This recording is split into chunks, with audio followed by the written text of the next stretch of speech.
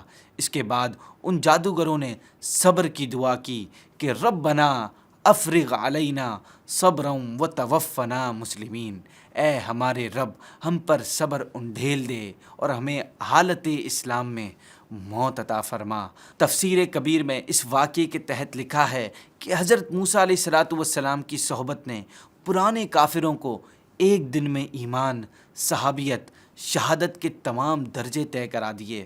صحبت کا فیض واقعی بہت زیادہ ہوتا ہے، صحبت بڑی چیز ہوا کرتی ہے، اس لیے کوشش کریں کہ اپنے اور اپنے بچوں کی صحبت اچھی سے اچھی رکھیں۔ ناظرین، یہاں پر ہمارے پروگرام کا وقت ختم ہوتا ہے۔ السلام علیکم ورحمۃ اللہ وبرکاتہ۔ کرم مانگتا ہوں، عطا مانگتا ہوں، الہی میں تجھ سے دعا مانگتا ہوں، الہی میں تجھ سے دعا مانگتا ہوں۔